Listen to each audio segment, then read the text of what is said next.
Welcome back to Sophomore Intermediate's ACE Soccer Online Training Program. As you may already know, here you'll find some instructional videos on how to practice and improve some of your soccer skills.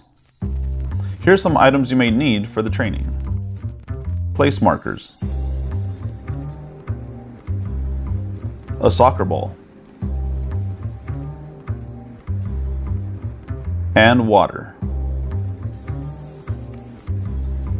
You'll also need soccer cleats or athletic shoes, preferably without a flat sole.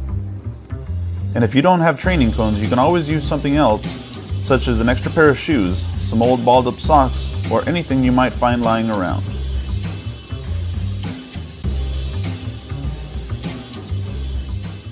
But as usual, let's start off with our warm-ups. Let's do some high knees.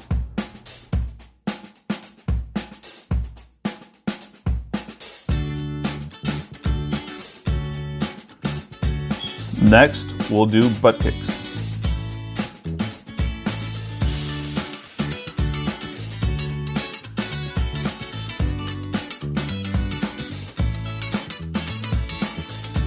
Up next is high kicks.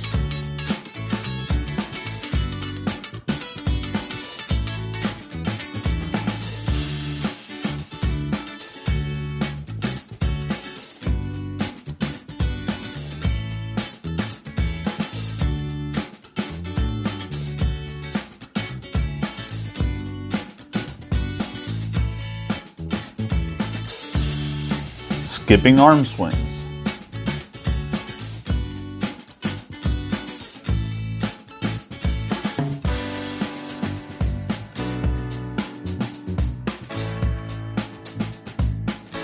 And finally, our sprints.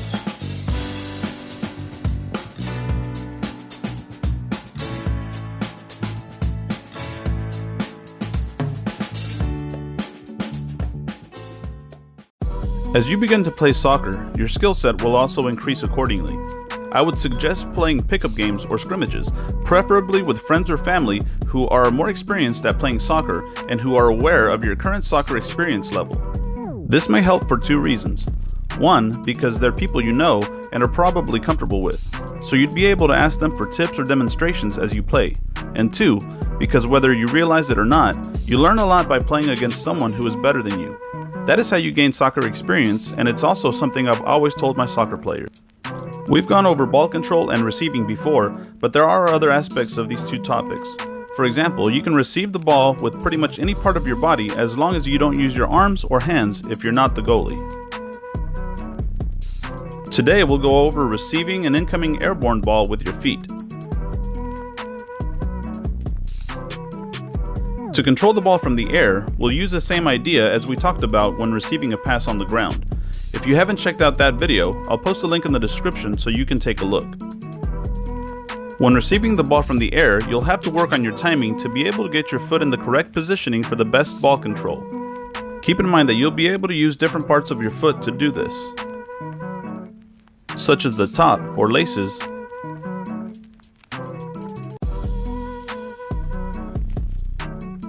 the inside,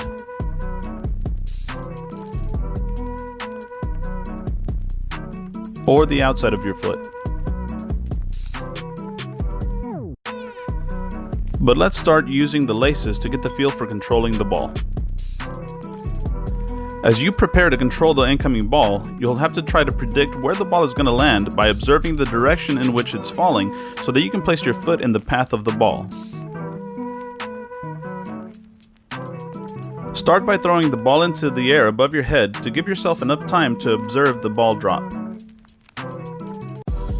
To receive it, you'll want to keep your foot loose and slightly bring your leg down as the ball comes in contact with your foot. This will reduce the chances of the ball bouncing off in random directions. Also, try placing your foot toward the center of the incoming ball. When you feel you have a pretty good handle on receiving the ball with your laces, you can move on to receiving the ball with the inside of your foot. You can practice this by either throwing the ball into the air or bouncing it against the wall like you see here. That'll do it for this video. As always, thanks for watching. Don't forget to comment and stay tuned.